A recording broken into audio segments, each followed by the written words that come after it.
Come in. Welcome. I'm E.G. Marshall. When you visit a museum to look at paintings, some very few of them are referred to as having been painted by old masters. Applying the criteria to detectives, there would be only one who could properly be called the old master. He is, of course, Sherlock Holmes. But how many of you know that Sherlock Holmes once failed? Yes, failed in an assignment that involved the fate and history of two European countries. There is no other way, Boris. She must be kidnapped. And then? Forced to tell where she's hidden it. You are speaking of torture? I am speaking of overthrowing a government. Torture, murder, abduction. These are words for the weak. We must be strong, and we must not fail.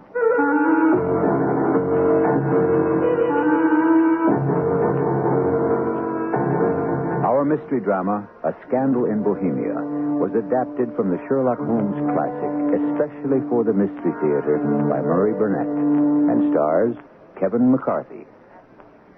It is sponsored in part by X-Lax and Buick Motor Division. I'll be back shortly with Act One.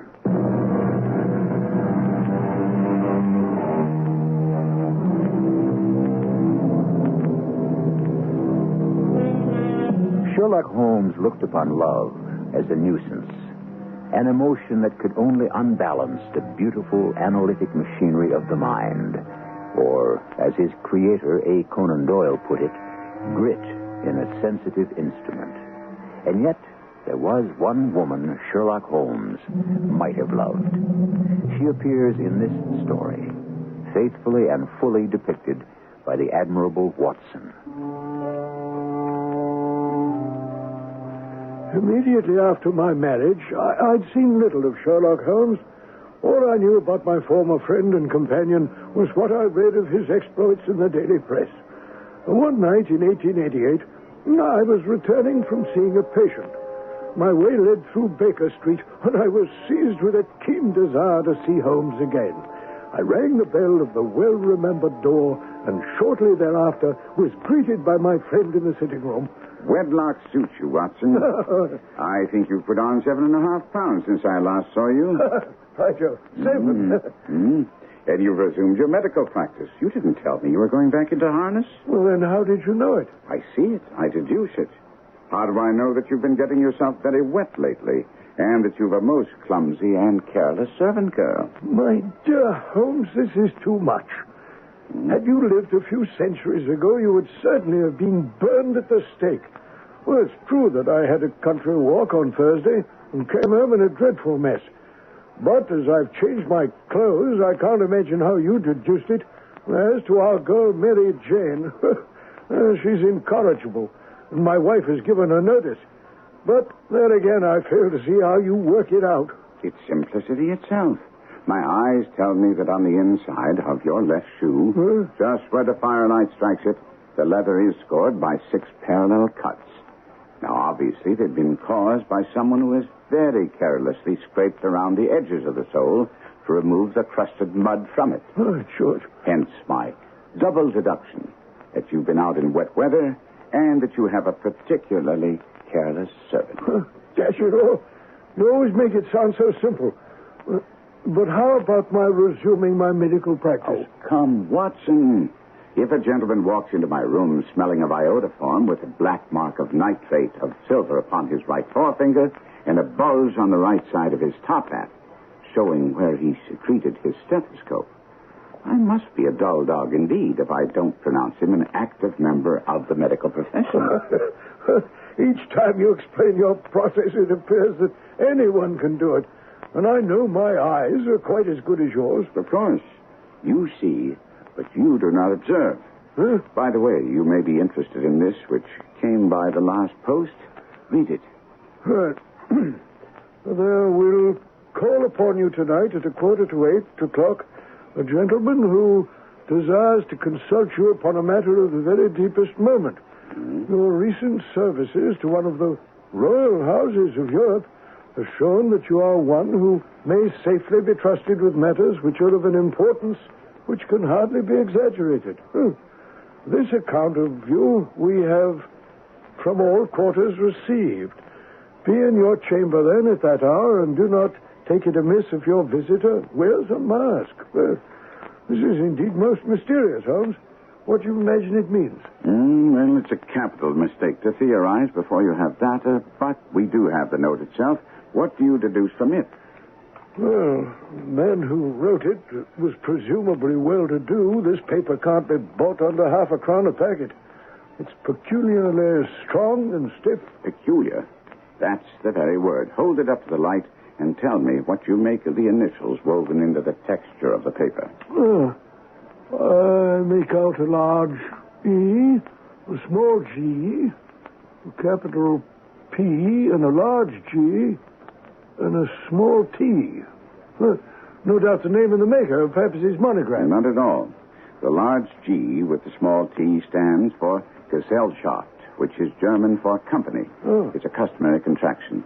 P, of course, stands for Papier. And now for the EG, let's take a look at our Continental Gazetteer. Eglau, Eglonitz, here we are. Igria. It's a German-speaking country in Bohemia, not far from Carlsbad. Remarkable as being the scene of the death of Wallenstein and for its numerous glass factories and paper mills. Now, Watson, what do you make of it? The paper was made in Bohemia. Precisely. And the man who wrote the note is a German. That's only a possibility, Holmes. He could have purchased the paper. No, Watson. Note the peculiar construction of the sentence. This account of you we have from all quarters received.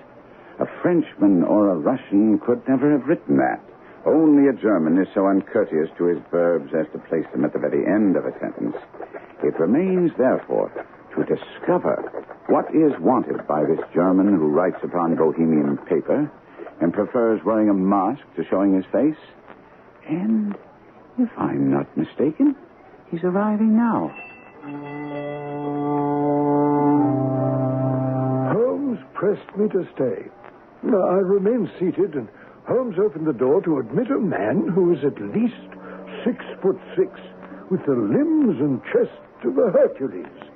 He was dressed so richly as to be considered almost in bad taste. He topped off his rich costume with a black-visored mask, which he'd evidently just adjusted as he entered. He spoke with a German accent, looking from one of us to another as if uncertain which one to address. You had my note. I told you that I would call. Pray, take a seat. This is my friend and colleague, Dr. Watson, who is occasionally kind enough to help me with my cases. Whom do I have the honor to address? You may address me as the Count von Kram, a Bohemian nobleman. I understand that this gentleman, your friend, is a man of honor and discretion, whom I may trust with a matter of most extreme importance. If not, I must communicate with you alone. It's both or none. You may say before this gentleman anything which you may say to me. And I must begin by binding you both to absolute secrecy for 2 years. At the end of that time, the matter will be of no importance. At the moment, it is not too much to say that it is of such weight it may have an influence upon European history. I promise. And I. You will excuse this mask. The august person who employs me wishes his agent to be unknown to you. And I confess at once that the title by which I call myself is not exactly my own. I was aware of it. Every precaution has to be taken to quench what might grow to be an immense scandal and seriously compromise one of the reigning families.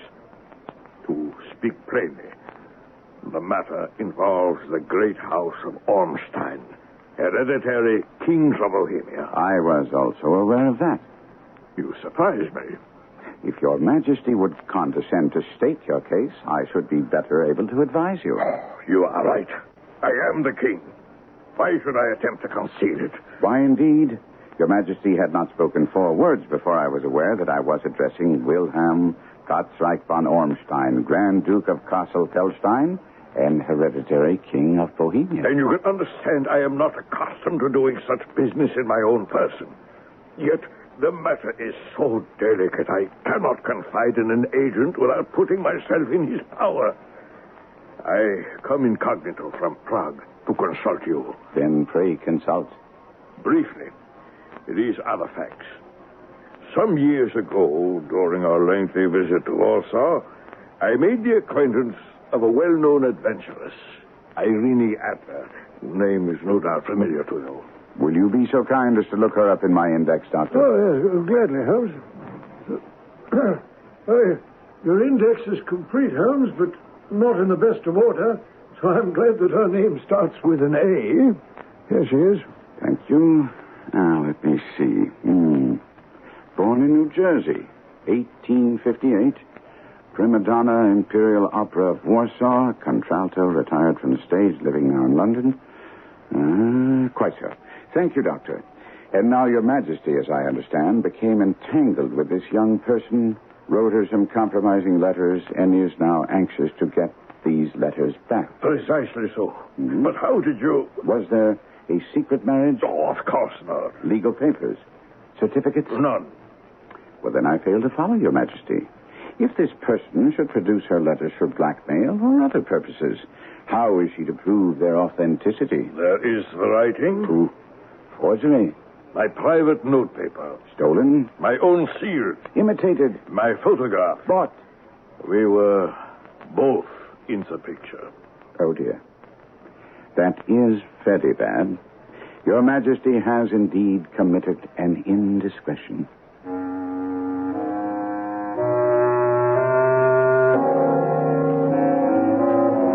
And so, as this story, A Scandal in Bohemia, shows, Holmes was not unknown to royalty, and royalty, despite masks, could not stay unknown to Holmes. We'll be back with the pressing problem of the King of Bohemia and meet Irene Adler, the woman, shortly.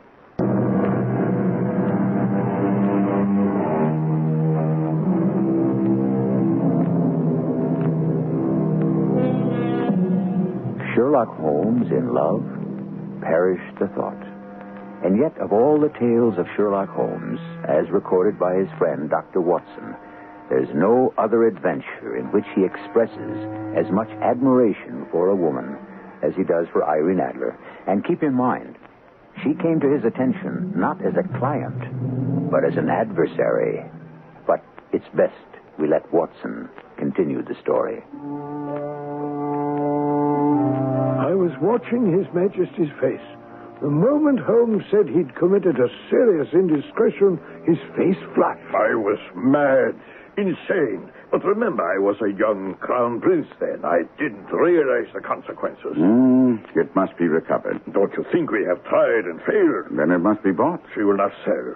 Stolen, then? 5 attempts at obtaining the photograph have been made. Twice I had burglars ransack her house. Once we diverted her luggage when she traveled. The luggage was searched thoroughly. Twice she has been waylaid and her purse taken. There has been no result. And what does she propose to do with the photograph? Ruin me. How? I am about to be married. My fiancée is the second daughter of the King of Scandinavia. A shadow of a doubt as to my youthful conduct would end the engagement and bring about some very serious side effects as well. And Irene Adler? Threatens to send the photograph. Uh-huh. And I know she will do as she says. Rather than I should wed another, there are no lengths to which she will not go. None. You're sure she hasn't sent it yet? I am certain. On what do you base this certainty? Because she has said that she would send it on the day when the betrothal was publicly proclaimed. That will be next Monday. Then we still have 3 days. Your Majesty will, of course, stay in London for the present. Oh, certainly. You will find me at the Langham under the name Count von Kram. Watson, would you take down the lady's address when His Majesty gives it to you? Sure. Bryony Lodge, Serpentine Avenue, St. John's Wood. Very good. And now, good evening, Your Majesty. I trust that we shall soon have some good news for you. Holmes asked me to come around the next day at 3. When I arrived, he wasn't there. He'd run into unexpected complications that I was to hear about when he returned shortly after 4. Well, accustomed as I was to my friend's amazing powers in the use of disguises, I had to look more than once to make certain that the drunken-looking, ill-kempt, side-whiskered groom was indeed he. Watson, I'm sure you could never guess how I employed my morning or what I ended by doing. Well, I suppose you've been watching the habits and perhaps the house of Miss Irene Adler. Right so. I can tell you that we are not the only ones after that photograph. Well, you mean the king has employed others in the same capacity as you? I think not. But let me give you a picture of the day's happenings. I left the house a little after 8 this morning, disguised as a groom seeking work.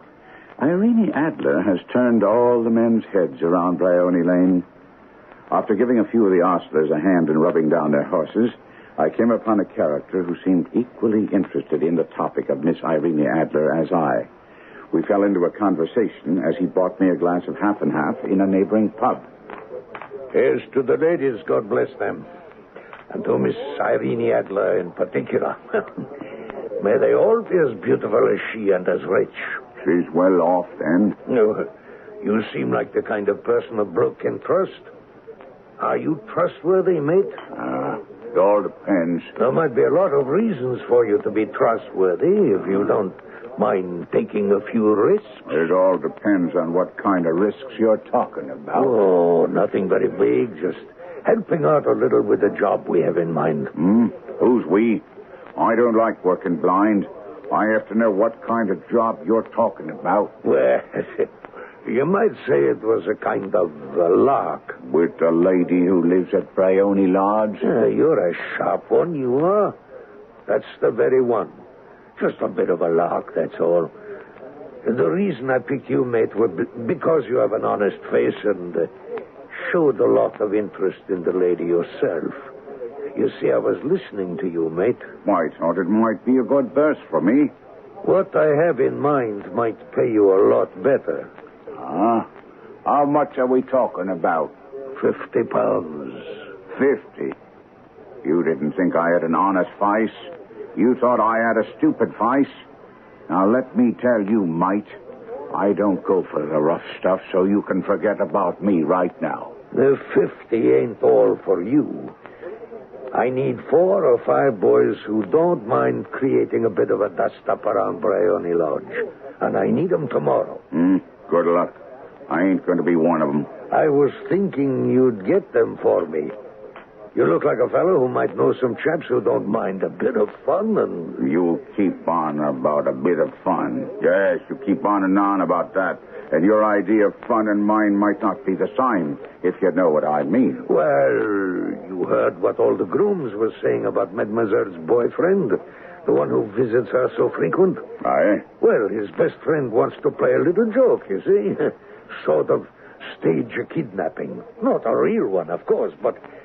Me and my partner will spirit her away, and then her boyfriend's pal sort of says, April Fool. And the joke's over.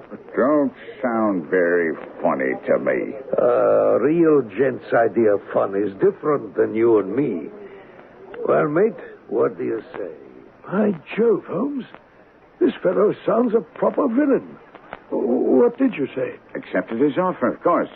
And got myself £25 in advance. But Holmes, you can't possibly be contemplating doing what this fellow asks. Surely you must see that he's not joking. That he means to abduct Miss Adler. Of course, but you haven't allowed me to finish my day's adventures. The last part caps it all. After striking the bargain with this scoundrel, I set off on my own to take a closer look at Bryony Lodge and see how I could best turn these events to our advantage, when a handsome cab clattered up to the lady's door, and a dark, handsome gentleman jumped out. Wait for me, driver. I won't be a moment. He was as good as his word. A few minutes later, He came down the steps, ran down, jumped into the cab, and shouted, Drive like the devil. First the Grouse and Hankies in Regent Street, and then to the Church of St. Monica in Edgware Road. Half a guinea if you do it in 20 minutes. He and his hansom were hardly out of sight before a neat little landau drew up before the house, and I had my first glimpse of Miss Irene Adler as she rushed from the house. The Church of St. Monica, John, and half a sovereign if you can reach it in 20 minutes. This was quite too good to lose, so while I was debating whether or not to make a run for it, and perched behind her landau, a cab came down the street. Before the driver could object to my shabby appearance, I jumped in, showed him a coin, and parrot-like said, the Church of St. Monica, and half a sovereign if you make it in 20 minutes. But this is absurd, Jeff. You're naughty not to have thought of it. Everything was being done in such a rush, darling. I never thought about a witness. Well, here. This nice-looking gentleman, he'll do. Oh, thank heaven. Thank the Lord. Come on, man. What? What do you want? A witness to our marriage. And we not only thank you, but we thank St. Monica.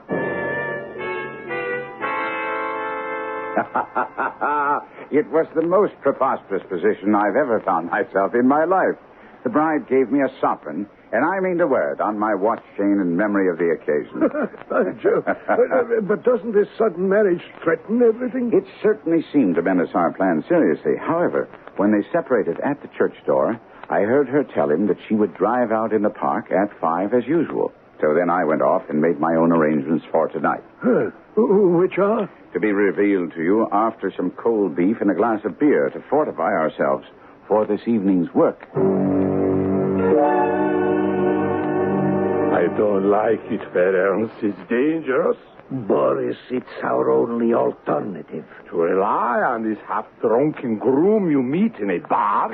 I've already explained to you he was interested in Bryony Lodge and Miss Adler. Can we trust him? Of course not. But we can rely on his greed. You didn't see the way he snatched the 25 pounds advance. I still do not like it. Oh, I grant it's not ideal, but there's very little risk. Once we have the lady and the carriage, we drive off. What can he tell the police? Everything. Which is little enough. He doesn't even know my name. He's never seen you. In half an hour, we'll be safely hidden. And I promise you'll have the location of the photograph out of her before the search has had time to get organized.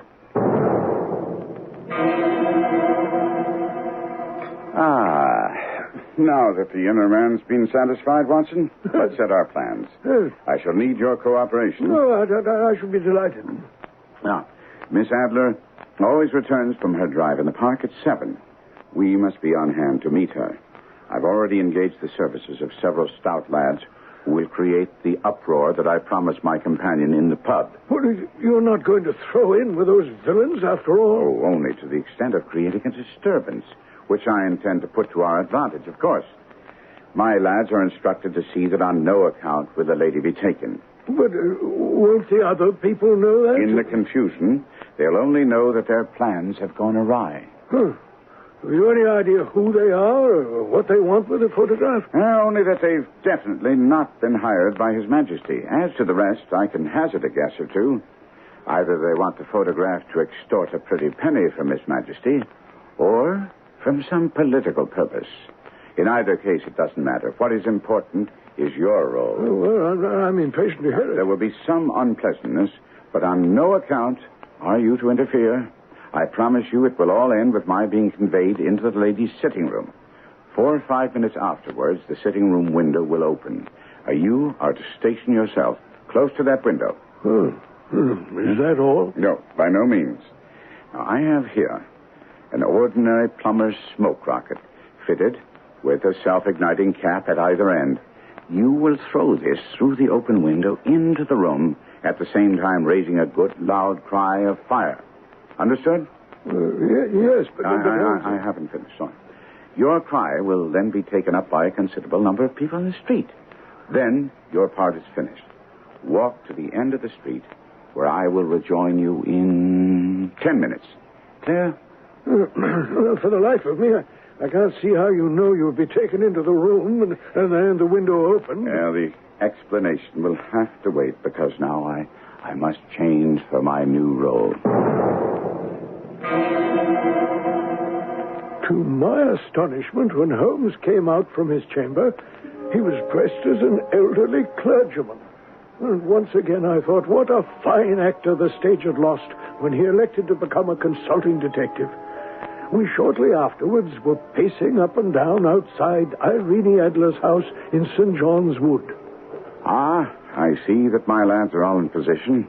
And so are you, Watson, because here we are outside the sitting room window. And you promised to explain to me how you're going to get yourself inside and have the window open. All in good time. But the key question remains, where do we find the photograph? Probably at her bank or her attorney's. No, I think neither. It's much too precious for her to have it out of her possession. It's in the house. But it's been burgled twice. Sure, they didn't know how to look. Well, how will you look? I'll get her to show me. Oh, ridiculous. She's bound to refuse. She won't be able to. Incredible. It will all be clear to you, but we have no more time. It's almost the hour. I think I see her carriage in the distance. Now, carry out my order to the letter.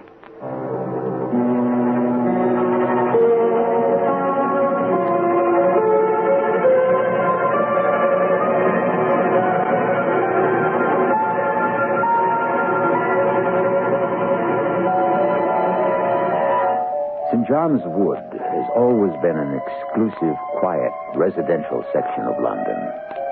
But in a very few minutes, that quiet is to be shattered by some shocking incidents, masterminded by Sherlock Holmes. We'll share with Watson an understanding of Holmes' scheme when I return with Act 3.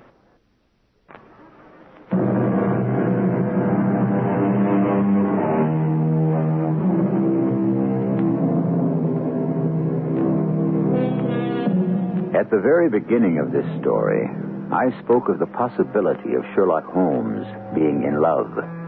You may wonder how anyone could fall in love with a woman whom he's seen only once, and then at her hurried wedding. But there's more to come. And if I may borrow from the master, all in good time. Now let's rejoin Sherlock Holmes and Watson. Holmes, artfully disguised as an elderly clergyman, and I strolled up and down in front of Irene Adler's house in St. John's Wood. Holmes called my eye to the unusually large amount of activity in the street. I reminded him that he'd told me they were mostly his men. Not all, Watson. See that scissor? Yes? That's... I see. I am sure he already appeared that some of my blood will be spilled. But rest assured what they seem. There. They come to a stop before I saw the scissors grinder spring forward and snatch the handle to open the door. At the same time, the loungers went into action, and Irene Adler's carriage was surrounded by a score of yelling, cursing men. Boris! Help me! These fools won't let me through! Stand back! I want to assist the lady! I saw Holmes stride into the crowd, which seemed to make way for him, as he cried out, You rogues! Villains! How dare you assault a lady? Then, suddenly, I saw him clap a hand on his nose, and he was down, with a blood stream coming from his nose. When he fell, I heard a policeman's whistle, and a number of the loafers took to their heels. Irene Adler had hurried up the steps, but then stood at the top. Looking back into the street, she called out, That gentleman hurt? He needs help. Oh, he can't lie here in the street. Bring him in. There's a comfortable sofa in my sitting room. We'll get a doctor. Slowly and solemnly, Holmes was carried into Bryony Lodge and placed carefully on the sofa. The lamps had been lit, but the blinds hadn't been drawn, so I could see him as he lay on the couch. This truly wondrously beautiful woman bending tenderly over him. After a moment or two, I saw him raise himself with some difficulty, and they began talking. He later told me how the conversation went. I don't think you should sit up. I'm quite all right, dear lady.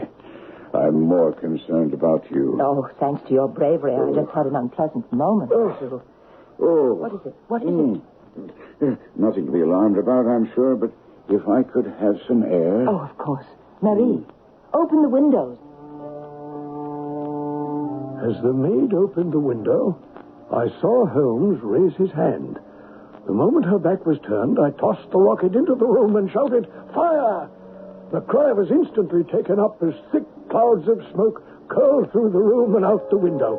I slipped through the crowd and made my way to the end of the street and waited. In 10 minutes, I was rejoiced to find my friend's arm in mine, and we walked swiftly away from the scene.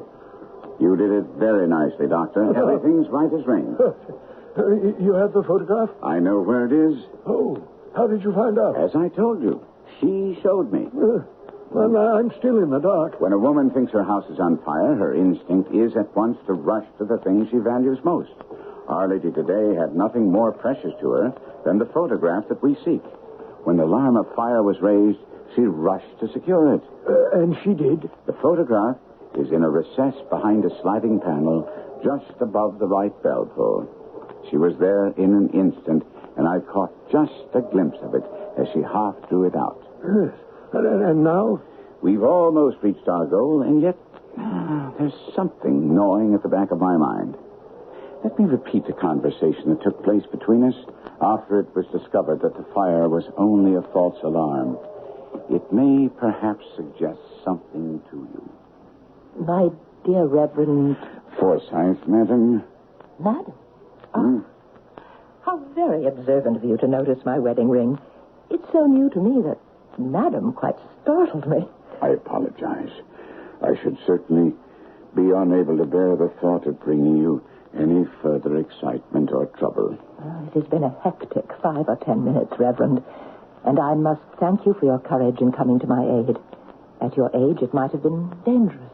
It was only a Christian act, providential, that I happened to be passing. Heaven does seem to be looking after me and my belongings lately. Heaven looks after us all, dear lady.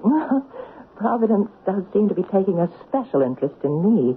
Only yesterday, when it appeared that my marriage might have to be put off because my future husband and I needed a witness there, quite providentially appeared a somewhat tipsy groom who served as a witness for us.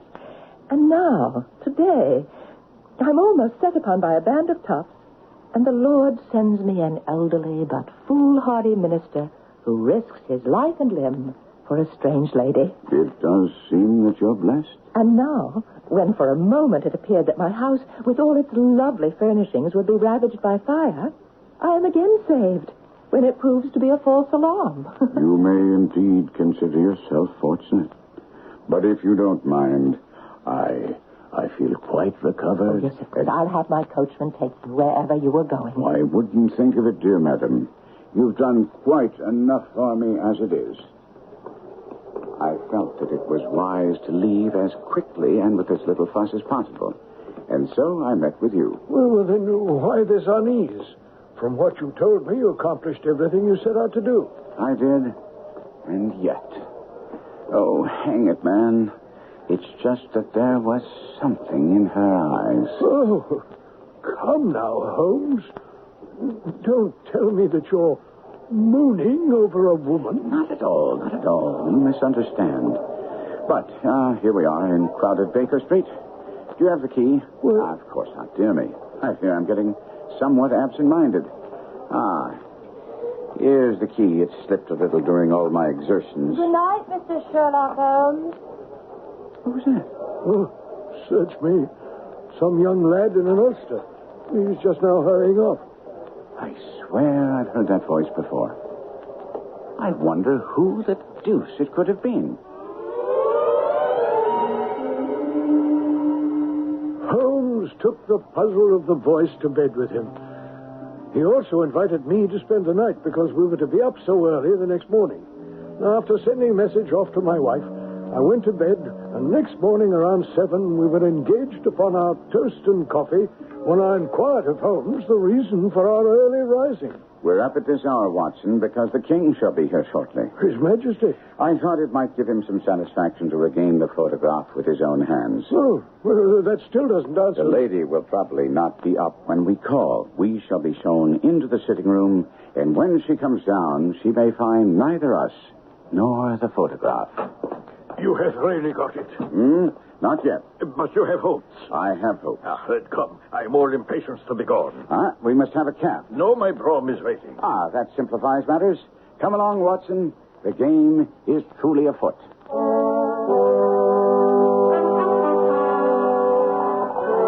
In no time at all, we found ourselves in the king's carriage, spinning along toward Bryony Lodge and Irene Adler.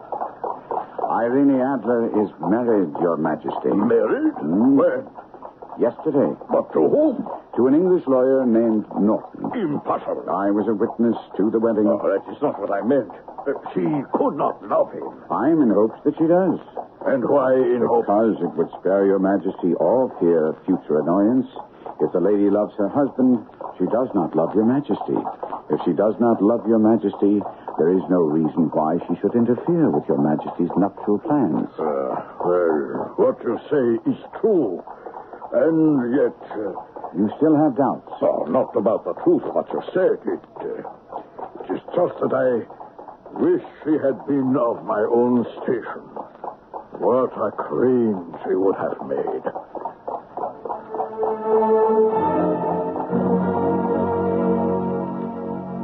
After that statement, the king relapsed into a somewhat moody silence. When we drew up in front of Bryony Lodge, the door was open, and Marie, the maid, stood upon the steps. She watched us with a curious expression as we stepped from the brougham and approached the door. You are Mr. Sherlock Holmes? I am Mr. Holmes. My mistress said you would, come to call. She did? Where is... Well, she left this morning with her husband by the 5:15 train from Charing Cross. She goes to Paris and then for a continental tour. You mean to tell me that she has left the country? Oui, never to return. The photograph. All is lost. We shall see. Come, quickly. The three of us rushed past the demure maid, and Holmes led us to the bell pull, tore back the small sliding panel, and pulled out a photograph and a letter. The photograph was of Irene Adler, herself, in the evening dress. The letter was inscribed to Sherlock Holmes, Esquire, to be left till called for. My friend tore it open. It was dated at midnight of the preceding night. We all three crowded around together to read it. I swear that as we started, we could hear her voice. Well, at least from the expression on Holmes's and His Majesty's faces, they could. My dear Mr. Sherlock Holmes, you really did it very well. You took me in completely. Until after the alarm of fire, I hadn't a suspicion. But then, thinking how I had betrayed myself, I began to reflect. I had been warned about you months ago. I had been told that if the king employed an agent, it would certainly be you. Your address had been given to me. Yet with all this, you made me reveal what you wanted to know. Even after I became suspicious, I found it hard to think evil of such a dear, kind, old clergyman. But, as you know, I have been trained as an actress myself. Male costume is nothing new to me. I often take advantage of the freedom it gives. I sent my coachman to watch you. I ran upstairs, got into what I call my walking clothes, and followed you. When I came to your door, I was convinced that I was really an object of interest to the celebrated Mr. Sherlock Holmes. Then I, rather imprudently, wished you good night and started for the temple to meet my husband. We agreed that our best resource was flight when pursued by so formidable an antagonist. So you will find the nest empty when you call. As to the photograph, your client may ease his mind. I love and am loved by a man better than he. The king may do what he will without hindrance from one whom he has cruelly wronged. I keep it only to safeguard myself. I leave a photograph which he might care to possess. And I remain, dear Mr. Sherlock Holmes, very truly yours, Irene Norton, née Adler. What a woman. Oh, what a woman. Did I not tell you how quick and resolute she was? I'm sorry that I have been unable to bring this business to a successful conclusion. On the contrary, I know that her word is inviolate. The photograph is now as safe as if it were in the fire. You will please tell me how I may reward you. Oh, this ring I take from my finger, I should be happy to. Your Majesty has something which I should value even more highly. Name it. This photograph. Irene's photograph? Yes. It is yours. Take it if you wish. Then I thank Your Majesty and wish you a very good morning.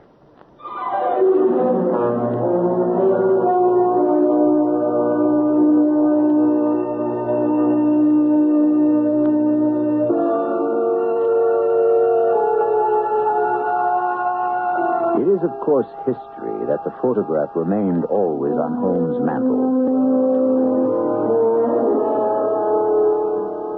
As far as his actually having been in love with Irene Adler, that is something which is debatable.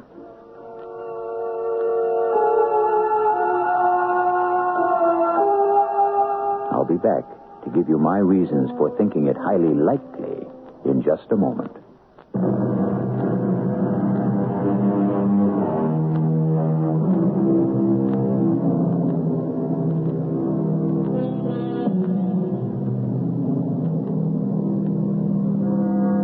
My reasons for thinking that it was more than likely that Holmes did lose his heart to the lovely Irene Adler can be found in the future works of Sir Arthur Conan Doyle.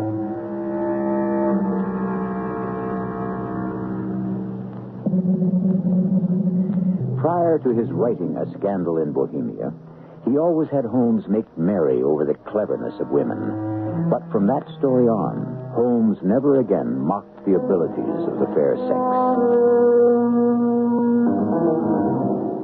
Of course, we know that whenever he referred to Irene Adler, he always gave her the honored title of the woman.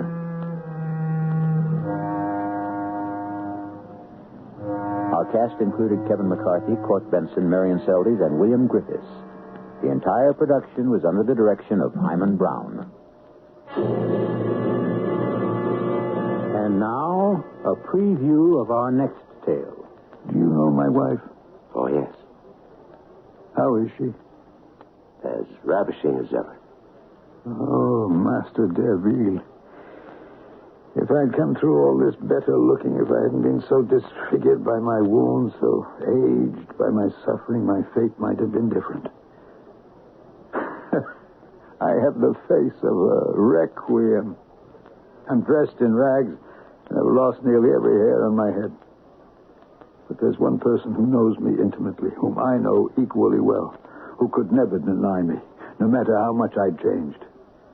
I sent letters. I left addresses. I returned to post offices time and again, but no answers, no letters, no money. My wife showed no sign of life. Radio Mystery Theater was sponsored in part by Buick Motor Division and X-Lax.